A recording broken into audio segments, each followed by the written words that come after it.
O que é preciso saber para posicionar uma marca? Então, bom, a gente já falou um pouco dos conceitos, já passaram 40 minutos, estamos quase na metade da aula, e esse slide aqui eu acho que ele é o mais importante, a gente vai destrinchar um pouco disso, porque existe um processo para você criar uma marca, para você criar um branding. Eu já deixei muito claro, se você tiver um branding certo, ele vai alavancar seus resultados. Você só precisa saber aonde você vai fazer performance. Mas é muito importante que a etapa do branding seja pensada dessa maneira valiosa. Então, aqui eu trago 6 passos. Os 2 primeiros são de diagnóstico. Que tipo de diagnóstico? Primeiro de tudo, a definição do problema. O problema é a alma da estratégia. Sem problema não existe estratégia. Qualquer tipo de planejamento que você vá fazer de marketing precisa responder a algum problema. Eu não posso fazer um planejamento para vender mais. Todo mundo quer vender mais. Então, eu preciso entender o que eu vou atacar nesse processo. Quais são as perguntas que eu preciso fazer para chegar no verdadeiro problema daquela marca e qual que é o problema das pessoas que eu soluciono. Então, primeiro de tudo, definição de qual é o problema. Segundo, qual é o objetivo? Não adianta começar sem saber onde a marca quer chegar. A gente precisa definir no máximo 3 exemplos para serem resolvidos no planejamento. Então, meu objetivo é aumentar a minha conexão com a comunidade de pessoas que vendem online. O meu objetivo é me fazer presente na hora de uma manifestação visual estética das pessoas. O meu objetivo é que lembrem de mim quando tiverem com fome. Esse é o tipo de gancho que a gente precisa ter na hora de um planejamento, certo? E a gente vai ver mais para frente que existem muitas maneiras de você estudar isso, não é da cabeça que isso faz. Porque depois que você sabe o seu problema e o seu objetivo, né, a causa raiz e a causa futura, a gente vai começar a levantar hipótese. E se eu fizesse isso? E se eu fizesse aquilo? Mas fulano já fez isso, isso é uma boa ideia? A tristeza do profissional de marketing muitas vezes é pensar sozinho, pensar com sua própria cabeça, porque uma ideia pode ser linda para mim, pode parecer muito eficiente, muito bonita. Aí eu chego pro meu amigo do lado e falo, mano, olha esse slogan que eu criei, mano, que foda.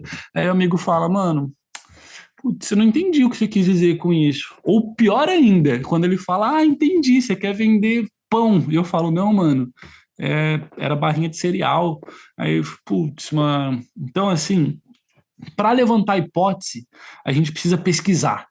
Por meio da pesquisa, a estratégia se responde. Então, a gente vai ver num slide só de diagnóstico como fazer isso. A gente precisa entender o macroambiente, o microambiente, o ambiente interno, fazer análise na internet de Search Engine Management.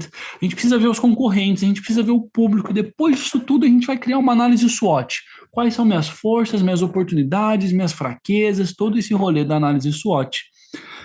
Quando você tem clareza do que você precisa fazer, você estudou o mercado, você conseguiu criar hipóteses com isso, você vai começar a fazer decisões. Então, certo, eu já entendi que eu preciso me posicionar dessa maneira. Então, qual que é uma boa ideia para me conectar com o pessoal do skate? Patrocinar eventos. Se ele é meu público-alvo, é nele que eu vou atrás. Não, eu vou atrás de influenciadores, porque os influenciadores eles vão ser a imagem da minha marca. Quando um Felipe Tito da vida usar minha marca, o público dele que se identifica com ele, que quer ser ele, vai querer ser minha marca junto. Então é uma boa ideia. Aí eu vou ter que fazer essa decisão de quem que é meu arquétipo, quem que é minha brand persona, qual que é o DNA da minha marca. E aí eu vou começar a ter ideia, certo?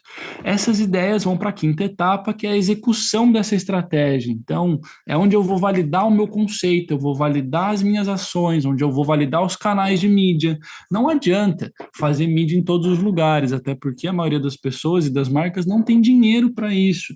Então, eu preciso entender exatamente onde eu vou colocar meu dinheiro, exatamente onde eu vou colocar meu esforço.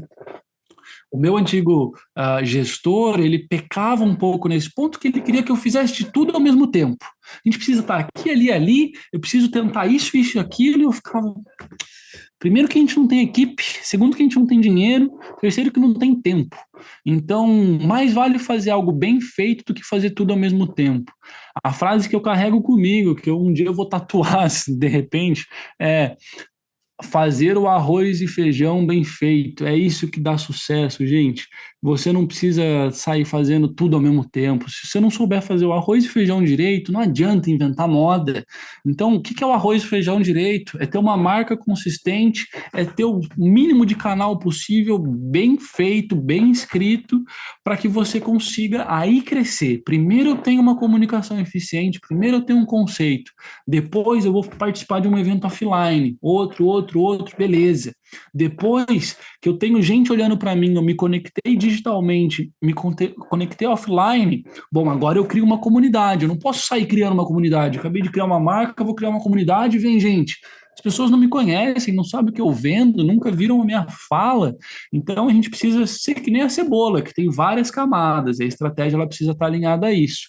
E por fim, as métricas de sucesso, né? Como que a gente vai mensurar isso?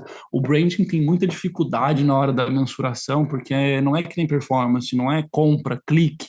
Então, existem maneiras e a gente vai ver isso. Bom, 44 minutos. É possível que. Ah, não. O Lucas está digitando aqui. Vamos ver se tem alguma dúvida. Rose, no mundo que todo mundo só quer vender mais, como convencer o gestor ou proprietário a entender que todo esse trabalho é um processo? Bom, isso daí é. Eu acho que esse é o trabalho de qualquer gestor de marketing. Não é propriamente dito vender. Vender é a consequência. A maior dificuldade que a gente tem como profissional de marketing é ter essa pessoa do nosso lado.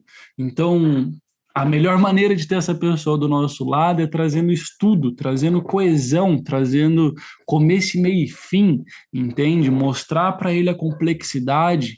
Às vezes, você precisa se impor, falar: você não confia no meu trabalho? Eu estou fazendo o meu trabalho. Então, se você não tiver confiança, não vai funcionar. Mas eu entendo que não é sempre assim que funciona. Eu já tive diversas crises de choro, de estresse, onde eu tava tipo, não, mano, vou ter que sortear impressora para meus seguidores. O clássico de tudo isso é: e se eu comprasse seguidor? Todo mundo quer comprar seguidor porque isso vai funcionar. Então a gente precisa ter a metodologia embasada no estudo e o estudo precisa estar claro.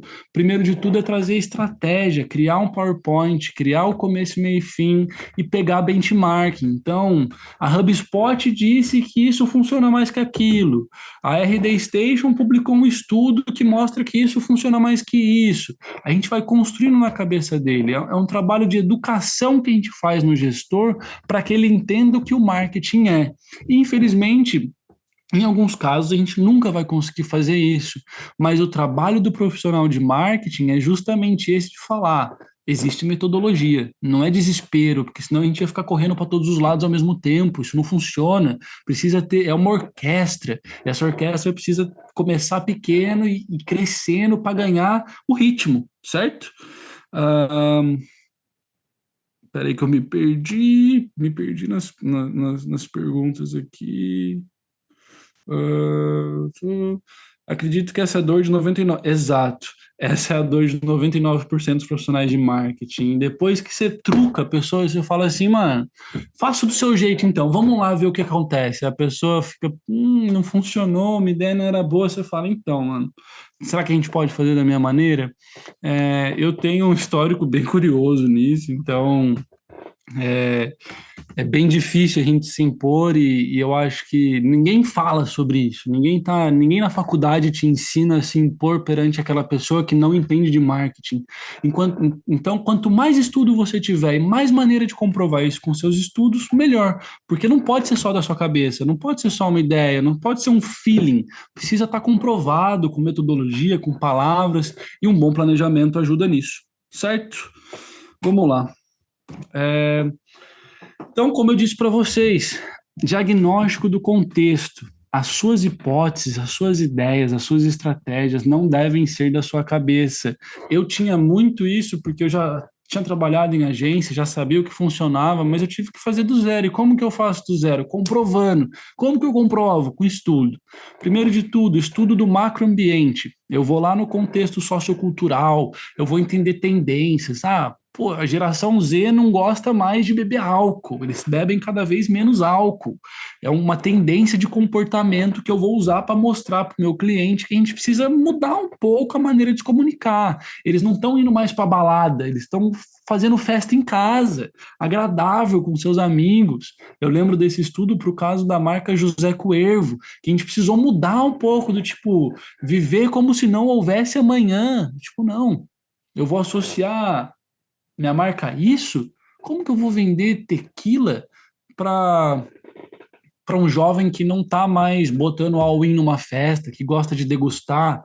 Ah, então em vez de botar pau de shot assim pau de shot que eu digo é tipo um pauzinho assim com 4 copinhos de shot que todo mundo vira ao mesmo tempo. Em vez de mostrar isso, eu vou mostrar um drink mais leve, que misture com frutas, que a pessoa possa fazer em casa. Então, eu vou pegar um estudo geracional, eu vou analisar a categoria, e aí tem muito estudo disponível de graça. Existem grandes marcas que fazem esses estudos são pagos, é assim que funciona o marketing de marcas grandes, mas a gente tem acesso a isso muito fácil, entendendo o comportamento. Então, se meu público é mais velho, que tipo de comportamento ele vai ter, enfim. Microambiente, quais são os atributos do meu mercado funcional? Qual que é o emocional e filosófico dessa pessoa? O que que meu jovem acredita? O que que ele quer para a vida dele? Como que eu vou estar alinhado com o futuro dele? Não adianta eu querer impor para ele o que ele tem que fazer, eu preciso estar alinhado com ele, certo? Depois eu vou olhar meu ambiente interno, qual que é a minha reputação? Eu vou entender o que que as pessoas estão falando de mim. E se eu não tiver marca ainda, eu vou entender o que as pessoas estão falando dos meus concorrentes. Eu vou atrás deles, vou analisar cada comentário, aí que existe o social listening, né? Eu vou analisar as embaixadas, eu vou olhar o Facebook, o Reclame Aqui, o Instagram, eu vou entender o que está sendo dito naquele ambiente interno. Depois eu vou pesquisar análise SEM, que é basicamente a amiguinha do SEO, né? Eu vou entender as palavras-chave, eu vou entender o que está sendo pesquisado, qual é a palavra que a pessoa busca na hora de pensar no meu produto, porque eu trabalhava com plataforma, um hub de integração de marketplace. Ninguém pesquisa isso tudo junto, ou pelo menos ninguém pesquisava no começo. A pessoa vai pesquisar outro tipo de coisa. Então eu vou entender por meio do SEMrush, por exemplo, o que que as pessoas estão pesquisando. Porque não adianta eu ter um slogan que fala de uma palavra que está sendo. Ninguém diz. Eu preciso pegar a palavra que todo mundo diz. Eu preciso entender o que todo mundo pesquisa. Eu preciso ver quais os artigos de blog são úteis. Certo? Concorrência, quem são, como atuam, onde que eles estão, o que que eles fazem. Eu vou precisar entender tudo isso para eu poder me posicionar. Eu não quero copiar nenhum deles, eu preciso me diferenciar. O ponto é se diferenciar, então eu preciso saber disso. E por fim, eu vou definir claramente quem é meu público-alvo, qual é o perfil dele, eu vou fazer a amostragem, eu vou entender comportamento. Então, se você faz um bom trabalho disso, e para fazer um bom trabalho, já fica aí, Lucas, a dica, a gente pode fazer 1 hora e meia só ensinando como fazer diagnóstico de contexto. Se você faz isso direito, você consegue comprovar para o seu gestor que a sua estratégia não foi feita da sua cabeça, que a sua estratégia tem um fio da meada. Nesse caso do meu trabalho antigo, eu fiz um planejamento, é literal, gente, foi 450 slides criados. 330, 340 deles foram de diagnóstico de contexto. O resto é estratégia. Isso daqui é estratégia. Tudo que vem antes é para eu criar ideia, porque senão, como que eu vou vender plataforma de SaaS? O que que eu acho que é legal? Não sei. O trabalho do profissional de marketing é quase que um pesquisador que vai entender as coisas, vai filtrar as coisas e no final de tudo isso vai ser criativo e vai ter ideia. Eu acho mágico isso do nosso trampo. Você acabou de assistir um dos cortes dos workshops que acontecem semanalmente aqui no canal e eles são só um gostinho do que todos os nossos alunos das nossas profissões têm acesso. A gente tem cursos aí com mais de 20 matérias e cada matéria tem o seu encontro ao vivo e o seu tema. Então, além desse conteúdo que você está assistindo hoje, existem muitas palestras, rodas de conversa, projetos práticos utilizando as ferramentas como uma mão na massa para você ter um portfólio que te enriquece em processos seletivos e nesse processo de migração de carreira. E se você se interessar em querer ter a DNC como uma propulsora do seu objetivo profissional, clica aqui no link que está aparecendo ou no chat ou na descrição desse vídeo para você conhecer mais sobre as nossas profissões. que são programas que acontecem aí de 6 até 12 meses, com mais de 200 horas de carga horária, projeto prático com empresas que são parceiras da DNC e levantam problemas reais para você desenvolver, além de semanalmente vários encontros como esse, conteúdos que são atualizados diariamente com novas ferramentas, novos frameworks. Então, se você quiser entender tudo que a DNC pode te oferecer, é só clicar nesses links e conta com a gente para te auxiliar nessa jornada de transição de carreira.